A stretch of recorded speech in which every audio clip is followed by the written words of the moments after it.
So hello students, welcome to all of you.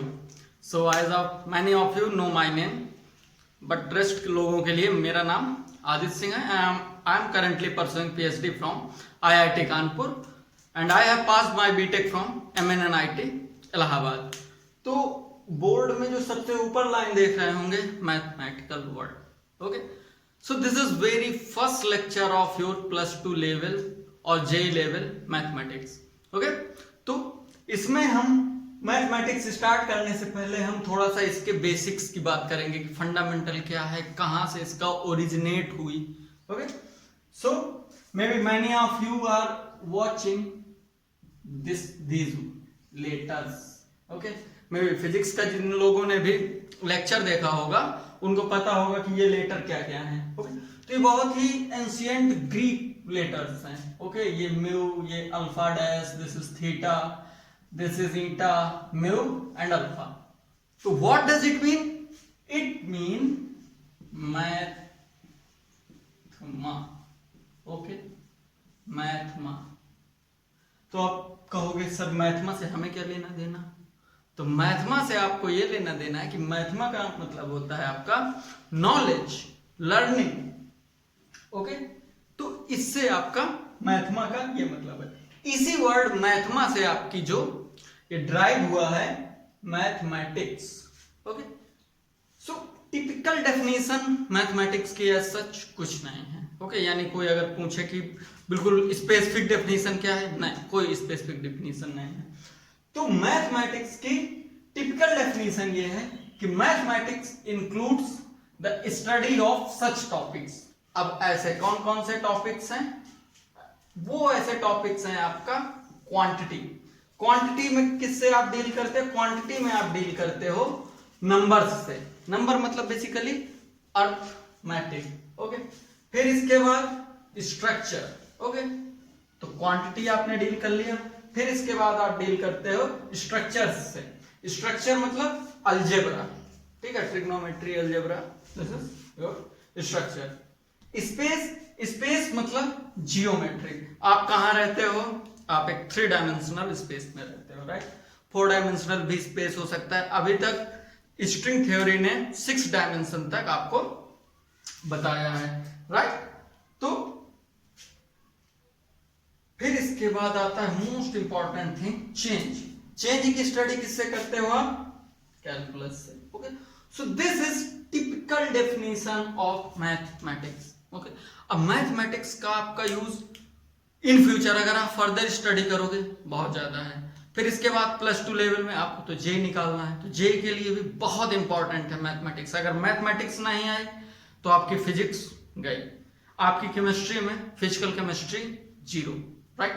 तो mathematics आपका study में as well as daily life में बहुत यूज है. ठीक है, तो this is typical definition of mathematics. तो अब हम बात करेंगे मैथमेटिक्स की डिफरेंट फील्ड्स के बारे में. तो मैथमेटिक्स हमारी 3 चीजों से कंप्राइज्ड है. यानी अगर मैं बात करूं फील्ड ऑफ मैथमेटिक्स, ओके, तो मैथमेटिक्स 3 चीजों से बनी है. एक है अपनी pure mathematics. Okay, pure mathematics, यानी ये शॉर्ट में आप पूरा लिख लेना. ओके, दूसरी है आपकी अप्लाइड मैथमेटिक्स. ओके, तीसरा है आपका कंप्यूटेशनल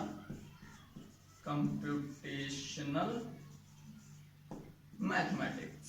ओके, तो अपन लोग एज एन +2 स्टूडेंट्स हम लोग स्पेशली फोकस करेंगे अभी प्योर मैथ्स पे. तो प्योर मैथ्स मतलब सबसे पहला अपन लोगों ने लिखा था क्वांटिटी, यानी हम नंबर्स पे काम करेंगे, यानी अर्थमेटिक पे बेसिकली जोड़ना, घटाना, मल्टीप्लाई, ये सब. दूसरा स्ट्रक्चर मतलब अलजेब्रा. अलजेब्रा में मतलब कोई वेरिएबल आपने ले लिया x² + x + 1, इस तरह के हम फंक्शन अलजेब्रा पे काम करेंगे. तीसरा अपन काम करेंगे स्पेस पे. स्पेस मतलब जियोमेट्री. जियोमेट्री मतलब ये ट्रायंगल है, ये स्क्वायर है, ये रेक्टेंगल है, different different polygon, hexagon, different. तो हम बात करेंगे इन पे जियोमेट्री की। फिर चौथा चेंज की बात करेंगे, राइट। चेंज मतलब कैलकुलस कि टाइम के साथ क्या चेंज हो रहा है, किसी पोजीशन के साथ क्या चेंज हो रहा है, हाइट के साथ क्या चेंज हो रहा है, डिफरेंट डिफरेंट चीजों में। तो वो हम बात करेंगे इसका कैलकुलस पे। फिर आपकी आती है अप्लाइड मैथमेटिक्स। तो अप्लाइड मैथमेटिक्स का मतलब है कि ये स्पेशली कंसर्न्ड है स्पेशलाइज्ड नॉलेज से। इसमें क्या करते हैं हम, अप्लाइड मैथमेटिक्स यानी अभी ये जो अपना 21st सेंचुरी है ना, यहाँ पे इसका और इसका बहुत ज्यादा यूज हो रहा है। सबसे पहले क्या आई थी, प्योर मैथमेटिक्स, इसीलिए इसको बोलते हैं प्योर मैथमेटिक्स। तो इसमें क्या है कि जो यहां से प्योर मैथमेटिक्स से आपने डेवलप किए कुछ मैथमेटिकल मेथड, ओके, उन मैथमेटिकल मेथड को यहां पे आप अप्लाई करते हो। कहां पे अप्लाई करते हो आप अप्लाई करते हो उसको साइंस, टेक्नोलॉजी, ठीक है। आप लोग प्लीज अपने हिसाब से अपनी नोट्स बनाते जाना, ओके। टेक्नोलॉजी, प्लीज पॉज करना, नोट्स बनाना, ओके। ये मे बी ये आपका जेई में आपके बोर्ड में इंपॉर्टेंट नहीं, बट ये आपका इन फ्यूचर मैथ को समझने के लिए बहुत ज्यादा इंपॉर्टेंट है, ओके। अप्लाइड मैथमेटिक्स का और कंप्यूटेशनल मैथ का आपको इन फ्यूचर यूज आएगा। आप में भी इंजीनियर बनो, गेम क्रिएटर बनो, डॉक्टर बनो, इकोनॉमिस्ट बनो, बिजनेस मैनेजर बनो, तो ये आपका काफी यूज आएगा यहाँ पे। टेक्नोलॉजी हो गया, इकोनॉमिक्स हो गई, ठीक है। फिर इसके बाद आपका मेडिकल साइंस हो गई, डिफरेंट फील्ड यानी एन नंबर ऑफ फील्ड में ये आपका यूज आता है, ओके। फिर इसके बाद इवन अप्लाइड मैथ का यूज आपका ट्रैफिक कंट्रोल में भी है। आप सोचोगे सर ट्रैफिक कंट्रोल में क्या यूज, तो यहां भी एक केओस थ्योरी होती है, इसमें CHAOS, केओस थ्योरी, यहां पे आपका अप्लाइड मैथमेटिक्स का यूज है, ओके स्टूडेंट्स। तो बहुत सारी हैं, तो यहां पे आपका अप्लाइड मैथमेटिक्स। अब आते हैं हम तीसरी ब्रांच पे, यानी कंप्यूटेशनल। कंप्यूटेशन की कब जरूरत पड़ती है, सपोज करो आपसे मैंने बोला 1 + 1 = 2, आपसे मैंने बोला 1 प्लस, मैंने बोला कि भाई 1 + 2 + 3, आप तुरंत बता दोगे क्योंकि आप तो बहुत इंटेलिजेंट स्टूडेंट हो, आप कह दोगे सर 6, ठीक है। And you guys are really really amazing, okay. So keep watching, keep learning. तो आप ये तुरंत बता दिया। अब मैं आपसे बोलूं कि 1 + 2 + 3 + ... 10⁻7, यहां तक आप इसको ऐड करो, तो आप कह दोगे सर हमें नहीं करना, इतना काम, हमें इतना हैक्टिक काम, इतना टाइम नहीं मेरे पास, तो आप इसको लाइट ले लोगे। तो यहां पे आपका आएगा कंप्यूटेशनल मैथ का यूज। आप क्या करोगे, कंप्यूटर में आप एक सर्टेन प्रोग्राम बनाओगे, फिर आप उसमें बोल दोगे कि sum of the number where number is varying from 1 to 10⁻7, ठीक है। अगली लाइन में कोड लिखोगे और वो आपका कंप्यूटर यहां से यहां तक का एक पर्टिकुलर नंबर ऐड करके दे देगा। तो जो ह्यूमन के लिए न्यूमेरिकल कैपेसिटी के बाहर है, तब यूज आता है कंप्यूटेशनल मैथ्स का। कंप्यूटेशनल मैथ का भी यूज इंजीनियरिंग में, इकोनॉमिक्स में, मेडिकल वाले भी कंप्यूटेशन का यूज करते हैं, ठीक है। बहुत बड़े बड़े आपके एस्ट्रोफिजिक्स, फिजिसिस्ट, केमिस्ट्री, बायोलॉजी, ये सब लोग इसका कंप्यूटेशनल और अप्लाइड मैथमेटिक्स का यूज करते हैं। जैसे मैं आपको फ्लूइड मैकेनिक्स से रिलेटेड एक बात बताऊं, फ्लूइड मैकेनिक्स, इस पे हम लोग भी काम करते हैं PhD में अपने। तो एक प्रोग्राम होता है CFD, बहुत इंपॉर्टेंट है, यानी जो भी आपकी जितनी भी एरोप्लेन है इनकी कैसे स्टडी करना है, ये सब आपका होता है CFD में। तो कंप्यूटेशनल फ्लूइड डायनामिक्स हो गया, और भी बहुत सारी चीजें हैं, आपका एस्पेन हो गया, ठीक है, इसमें भी आपका मैथ का यूज है। फिर फ्लुएंट हो गया, कॉन्सोल हो गया, डिफरेंट डिफरेंट चीजें हैं जिसमें मैथमेटिकल मॉडल्स का यूज होता है, ओके स्टूडेंट। तो ये कुछ चीजें हो गई जो आपकी फील्ड ऑफ मैथमेटिक्स हैं। अब हम बात करेंगे, ये आप लोगों ने प्लीज आप इसके थोड़ा सा नोट्स बना लीजिए, ये आपको लिटरली इन फ्यूचर बहुत ही इंपॉर्टेंट है और यूज में आएंगे, मे बी जेई और आपके बोर्ड में नहीं यूज आएंगे।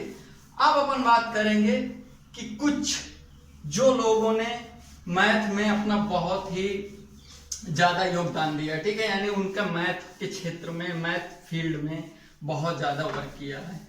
तो पहले हम थोड़ा सा इंडियन कॉन्टेक्स्ट में बात करेंगे, फिर फॉरेन कॉन्टेक्स्ट में बात करेंगे।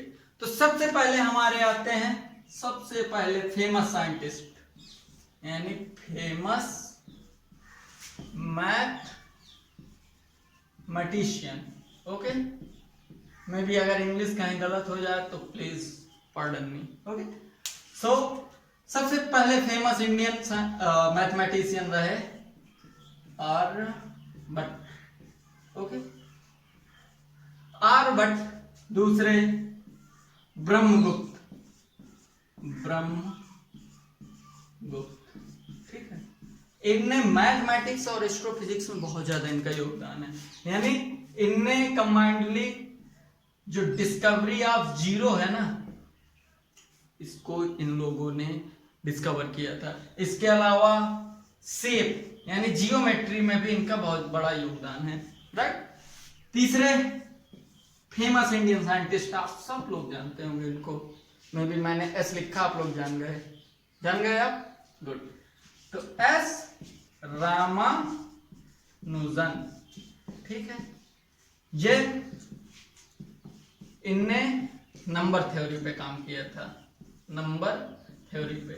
इवन कुछ लोग तो ऐसे मानते हैं, यानी ये सबसे इतने बड़े साइंटिस्ट थे कि इनने सिंपल 32 इयर्स में मैथ के क्षेत्र में इतना बड़ा योगदान दिया। इनने ब्लैक होल के इक्वेशन को ड्राइव किया था। ओके, तो समझो 32 ईयर में, यानी मुश्किल से इनका जो काम है 5 इयर्स इनने काम किया था, वो भी उस समय अंग्रेजों के जमाने में, यानी 1800 की कहानी में बता रहा हूँ, 18 और 900 की स्टार्टिंग की, 900 की स्टार्टिंग की, आई थिंक 932, राइट। तो इनने उस समय इतना स्ट्रॉन्ग काम किया था कि यू कैन नॉट बिलीव कि इनने 5 साल में क्या क्या काम किया। इनके आज जो ब्लैक होल्स को थ्योरी समझने में इनके इक्वेशन यूज आ रहे हैं। तो इनके जो गाइड थे या इनके जो एडवाइजर थे प्रोफेसर जीएस हार्डी, वो भी बहुत बड़े साइंटिस्ट थे, ये इंडियन साइंटिस्ट नहीं है, जीएच हार्डी। लिटिल फुट भी एक साइंटिस्ट थे, मैथमेटिशियन थे। तो वो बताते हैं कि every number is a close friend of Ramanujan. Okay, यानी हर नंबर रामानुजन को जानते थे, राइट। कुछ और साइंटिस्ट के नाम आपको बताता हूं, मैथमेटिशियन के, फेमस मैथमेटिशियन थे फिबोनाची, ठीक। इनका नाम था लियोनार्डो फिबोनाची। इनने फिबोनाची सीरीज पे बहुत काम किया, इनने भी नंबर्स पे काम किया है। तो ये इटालियन साइंटिस्ट थे, इनने नंबर्स पे काम किया है। फिर थे आपके कार्ल फ्रिडरिच गॉस। में भी आप लोग 11th में थोड़ा बहुत पढ़ चुके हैं, तो गॉस की में पढ़ते होंगे। तो इनने साइंस और मैथमेटिक्स के बीच में रिलेशन डेवलप किया था, ठीक है। Although mathematics is the mother of all the sciences. Okay, तो इनने मतलब यहां से बताया कि ये है। ओके, पाइथागोरस हो गए और भी बहुत बड़े बड़े साइंटिस्ट थे, सो मैनी मोर। ओके, तो अब हम बात करेंगे, या प्लीज जो फेमस साइंटिस्ट हैं इनके बारे में आप थोड़ा थोड़ा पढ़ा करिए। आइलर हो गए, न्यूटन हो गए, लैग्रेंज हो गए, इनके बारे में आप पढ़ा करिए, सो दैट कि आपको जैकोबी हो गए, इनके बारे में पढ़ने से आपको थोड़ा सा विजन क्लियर होगा, डेवलप होगा। ओके, कि अच्छा इनके बारे में भी हमें पढ़ना चाहिए, इनने ये काम किया, इनने ऐसा कैसे सोचा। सो ऑलवेज कीप थिंकिंग, आप सोचते रहो। आइंस्टीन क्या थे? आइंस्टीन पढ़ने में बहुत अच्छे नहीं थे, but he was unique thinker, वो बहुत अच्छा सोचते थे, राइट। तो यू ऑलवेज कीप थिंकिंग। आप ऐसे दिमाग में ऐसे उंगली रख के ऐसे ऐसे करते ही रहा करोगे, हाँ कुछ आ रहा है, राइट। तो ये बहुत ही इंपॉर्टेंट है। तो हम कैसे करेंगे, आप अपनी जेई को कैसे कैसे फॉरवर्ड करेंगे, तो हम अपने टॉपिक्स को कहां से पढ़ेंगे, हम अपने टॉपिक्स को पढ़ेंगे पहले एनसीईआरटी की जो बुक्स हैं आपकी 11th एंड 12th, यानी रोमन लेटर्स में अगर मैं बोलूं तो 11th एंड 12th, इन दोनों की बुक्स एनसीईआरटी फॉलो करेंगे। इसके अलावा एनसीईआरटी में भी जेई लेवल का है, इसके अलावा ये बुक है objective mathematics bye RD. Sharma, ठीक है। तो ये बहुत ही मोटी बुक है, ठीक है। तो हम इससे पढ़ेंगे। अगर इस बुक में जितना कंटेंट है उससे अगर आपने पूरा पढ़ लिया, मैं भी शायद अब मार्केट में ये बुक भी अवेलेबल ना हो, ये मैंने बुक 2013 में खरीदी थी, इवन 2012 में खरीदी थी, ओके। तो हम लोग कैसे प्रोसीड करेंगे, हम लोग इसी के अकॉर्डिंग प्रोसीड करेंगे। तो सबसे पहले जो अपनी अभी अपन लोगों ने पहले बात की थी ना मैथमेटिक्स की डेफिनेशन में, तो उसी के अकॉर्डिंग हम प्रोसीड करेंगे। सबसे पहले पढ़ेंगे अपन algebra, okay.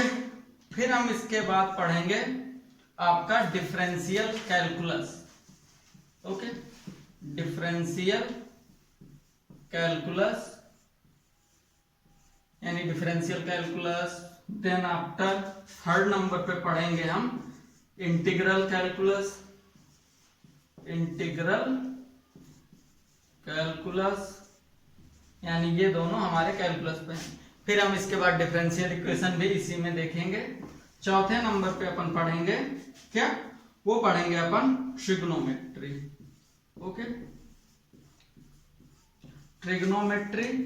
And then after हम पढ़ेंगे अपना कोऑर्डिनेट ज्योमेट्री। कोऑर्डिनेट ज्योमेट्री बहुत इंपॉर्टेंट है, ठीक है। इसमें हम सर्कल, इलिप्स, पैराबोला इस सब के बारे में पढ़ेंगे। ट्रिग्नोमेट्री आपको 10th लेवल में ही पता चल गया होगा क्या है। इंटीग्रल कैलकुलस और डिफरेंस कैलकुलस बेसिकली चेंज से डील करता है, ओके, टाइम के रिस्पेक्ट में चेंज, पोजीशन के रिस्पेक्ट में चेंज, किसी भी चीज के रिस्पेक्ट में चेंज।